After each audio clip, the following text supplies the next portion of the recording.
نبی صلی اللہ علیہ وسلم نے کہا تھا کہ میرے بعد 30 لوگ نبوت کا جھوٹا دعویٰ کریں گے. اس میں ایک مسیلمہ کذاب، تو نبی کے زمانے ہی میں دعویٰ کر بیٹھا. اس نے کہا کہ میں بھی نبی ہوں، مجھ پر بھی وحی اترتی ہے. تو جو اس کے امتی کہلاتے تھے انہوں نے کہا کہ ایک کام کرو، آپ بھی ایسا کوئی کلام پیش کرو. تو اس نے قرآن کی نقل کی، اور نقل بھی اس بیوقوفانہ انداز میں کی. بچے اس کا کلام سن کے ہنستے ہیں. کیا بلیغ انداز میں اللہ نے صورتیں اتاری ہے کہ سننے والا سنتے ہی رہتا ہے. کیونکہ ہم لوگ عربی نہیں جانتے ہیں، اسی لیے ہم کو اس کا ذوق معلوم نہیں. تو مسیلمہ کذاب نے سورہ قاریعہ کی نقل اتاری. القاریعہ مل قاریعہ وما ادراک مل قاریعہ، یہ قرآن ہے.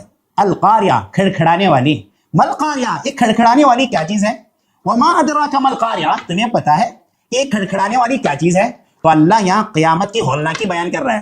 تو اس نے اس سورت کی نقل اتاری اور ایک اپنا کلام تیار کیا اور کہا کہ الفیل والفیل وما ادراک مل فیل لہو ذنب وبیل وخرطوم طویل. کیا بچوں کی حرکت کی اس نے. کیا ہاتھی، پتہ ہے ہاتھی کیا ہے؟ کیا تمہیں معلوم ہے ہاتھی کیا ہے؟ اس کی دم بھاری ہوتی ہے، اس کی سونڈ لمبی ہوتی ہے. تو خود اس کے چاہنے والے ہنس پڑے اس کا کلام سن کر کہ کیسی بیوقوفانہ باتیں کر رہا ہے. ایک مرتبہ آ رہا تھا، راستے میں مینڈک پر نظر پڑی ہوگی. تو لوگوں نے پوچھا بھائی آج کہاں تھے؟ تو کہا ایک کلام تیار کر رہا تھا میں. اس نے قرآن جیسی نقل کرنے کی اتاری، دور دور تک نقل بھی نہیں کر سکا.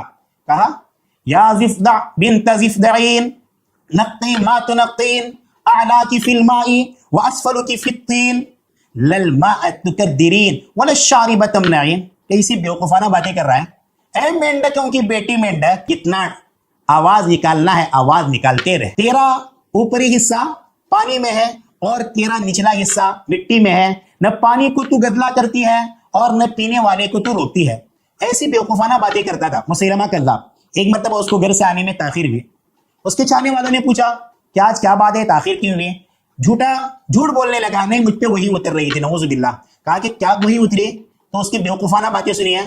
اس نے قرآن مجید میں جو سورہ مرسلات ہے اس کی نقل اتارنے کی کوشش کی. اس نے کیا کہا؟ والعاجنات عجنا والخابزات خبزا والثاردات ثردا واللاقمات لقما کہالتا وسمنا ان قریشا قوم یعتدون. سننے والا یہ سمجھتا ہے کتنا بیوقوف ہے. کیا باتیں کی؟ شاید بیوی کی یاد آئی ہوگی اس کو. اس نے کہا آٹا گوندنے والیوں کی قسم جب وہ آٹا گوندتی ہے، والخابزات خبزا روٹیاں پکانے والیوں کی قسم جب وہ روٹیاں پکاتی ہے، والثاردات ثردا سرید بنانے والیوں کی قسم جب وہ سرید بناتی ہے، واللاقمات لقما لقمے بنا کر کھانے والیوں کی قسم جب وہ لقمے بنا کر کھاتی ہے، احالۃ وسمنا چربی کے ساتھ اور گھی کے ساتھ. ان قریشا قوم یعتدون بے شک قرین حد سے آگے بڑھی ہوئی قوم ہے.